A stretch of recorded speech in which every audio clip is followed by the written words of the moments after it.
Nobleza obliga, acá hubo distintas opiniones, la mía, ya se esbozaron algunos temas. ¿Cómo ha visto usted todo esto que ha ocurrido con el anuncio de la presidenta, el decreto y todo eso, Ferrer? Mire, yo creo que no se le está prestando atención suficiente a cosas que son más importantes que todo esto que está en discusión. Acá ha habido en el país un cambio histórico, porque nosotros desde la crisis del 30 hasta la crisis del 2001-2002, vivimos permanentemente con la restricción externa, las crisis de balance de pagos. En la época de la sustitución de importaciones, porque el déficit de la industria se financiaba o se apelaba a los recursos de los excedentes del campo. Como eso no alcanzaba, periódicamente caíamos en crisis de balance de pagos.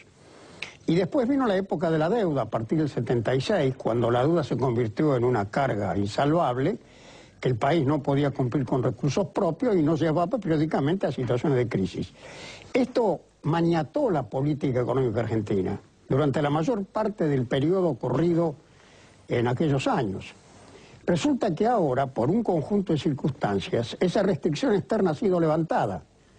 Hay un fuerte potencial exportador basado en la producción agraria, en los buenos precios internacionales. Hay capacidad competitiva en la industria que fue estimulada por tipos de cambio competitivos durante un cierto periodo, y resulta que ahora en el curso de esta década venimos operando con un superávit realmente muy importante. Este año va a ser superior a los 15.000 millones de dólares. La restricción externa llevaba implícita la restricción fiscal. Eso nos llevó también a déficits continuos, a una situación de emisión monetaria, de inflación, de desorden económico. Y la verdad que en el transcurso de la década la restricción fiscal también ha sido levantada. Primero hubo una gran fuerte superávit primario, después vino la expansión del gasto anticíclico por la crisis, pero todavía las finanzas están bien paradas. Además, ha mejorado mucho la recaudación tributaria, el sistema de percepción de impuestos, la reforma previsional ha fortalecido las finanzas públicas. Y por lo tanto, estamos operando en una economía distinta. Yo estoy escribiendo un artículo ahora que creo que lo voy a llamar La nueva economía argentina, porque hemos levantado esas dos restricciones, y además hemos levantado otra restricción muy importante, que también prevaleció durante la mayor parte del siglo pasado, que cuando las tensiones políticas eran muy severas, se rompían las instituciones. Y entonces ahora eso no pasa, porque por más complejos que sean los temas que estamos discutiendo, todo se procesa conforme a las reglas de la Constitución. Si el Poder Ejecutivo toma una iniciativa que es contestada por el Poder Judicial y el Poder Legislativo, se paraliza la iniciativa del Ejecutivo, como lo hemos visto en la 125, en el Fondo del Bicentenario, y todo se procesa en términos de la Constitución. Entonces yo creo que estamos en un escenario de un país que ha recuperado su soberanía y la capacidad de ejecutar la política económica, que está parado en recursos propios, que tiene una tasa de ahorro del orden del 30% del Producto Bruto Interno, que equivale a más de 100.000 millones de dólares, que casi un 20% de ese ahorro se convierte en divisas por el superávit comercial, y que por lo tanto está hoy en condiciones, a diferencia de lo que fue la experiencia histórica de la mayor parte de la historia contemporánea del país, de hacer una política nacional. Y yo creo que tenemos que aprovechar eso para levantar la restricción que sí nos queda, que es la restricción social, la desigualdad, la falta de oportunidades, la concentración del ingreso.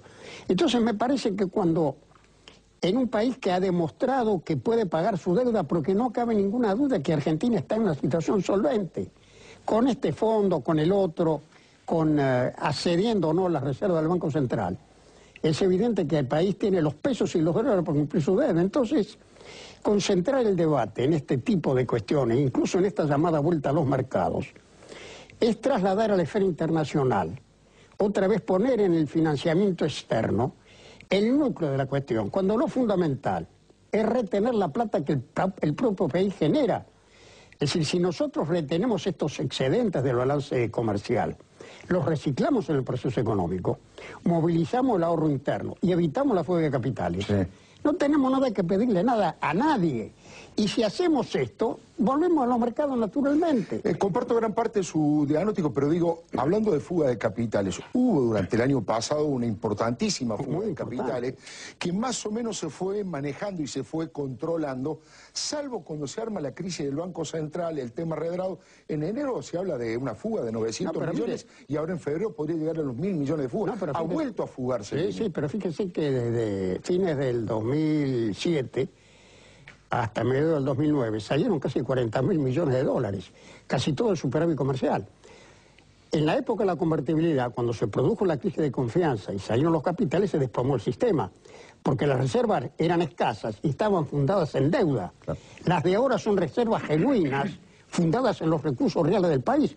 Entonces el país soportó este cimbronazo internacional de la crisis, manteniéndose de pie, incluso soportando esa fuga de capitales, y aquí ni se descalabró el sistema monetario, ni cayó ningún banco, ni hubo ningún problema de desorden económico. Es decir, estamos en una nueva economía argentina, Doctor Ferrer, parada en sus recursos, que tenemos que aprovechar eso para hacer políticas más consensuadas y evitar muchas de las cosas que usted planteaba.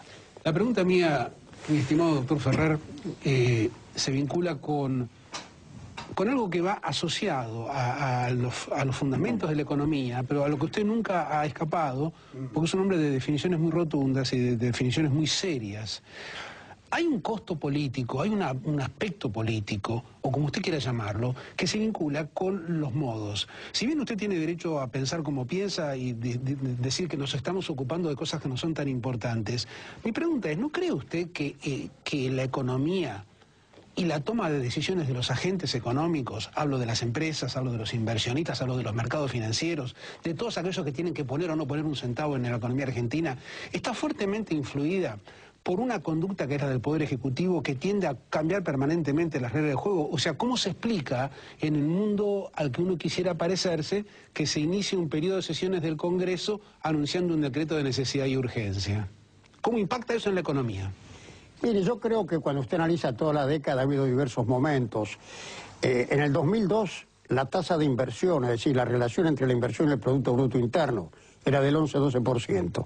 En el 2008 llegó a los 24%, con ahorro interno. Hubo confianza, no hubo fuga de capitales, las empresas reinvirtieron lo que habían ganado. Después empezaron a aparecer las incertidumbres, algunas de carácter externo, otras internas, el conflicto del campo, la polémica de las estadísticas, algunas de estas cosas que hemos discutido acá. ¿Usted llama polémica de las estadísticas al INDEC? No, sí, al INDEC, sí, yo creo que eso habría que terminarlo, porque no podemos discutir el termómetro.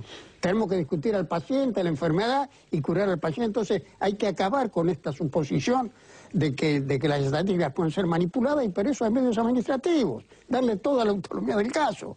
Que nadie sospeche que el Poder Administrador puede manipular las estadísticas. Bueno, entonces, ese es un problema que se puede resolver. El tema del campo creo que se pudo haber manejado de otra manera, y hay otra serie de cuestiones que han generado tensiones innecesarias. Pero yo digo que más allá de esto, queda esto que les decía, por más arbitrarias que se puedan suponer que son algunas decisiones, todas se procesan de nuevo en el marco de la Constitución. Y este es un dato muy importante. Y la otra cosa que me parece fundamental es que aún en democracia, cuando las tensiones eran inmanejables, reventaba la economía. Reventó en la época del doctor Alfonsín con la hiper, en las vísperas de la entrega del mando al doctor Menem. Reventó en el 2001-2002 y ahora no revienta. Por esto digo que hay una nueva economía argentina, de un país que ha demostrado que tiene un potencial formidable, Ferrer, que puede ordenarse y salir adelante. Ferrer, el tema, yo estoy de acuerdo, hay mecanismos institucionales. Ahora, el gobierno mandó el DNU del Fondo del Bicentenario cuando estaba cerrado el Congreso. Y ayer entretuvo a los legisladores y manoteó las reservas. No me parece que sea muy institucional.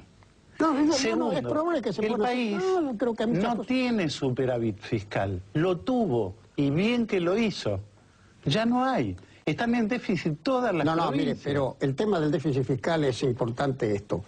En todo el mundo... Usted cuenta la plata del ANSES. Mire, usted cuenta cómo cierran las cuentas. Está bien, pero son recursos genuinos del país. Antes estaban en un régimen privado donde había comisiones absolutamente exorbitantes. Hoy forman parte del sistema financiero argentino. Ferrer, entonces, es una caja única, entonces, el Central, la ANSES el Banco Nación...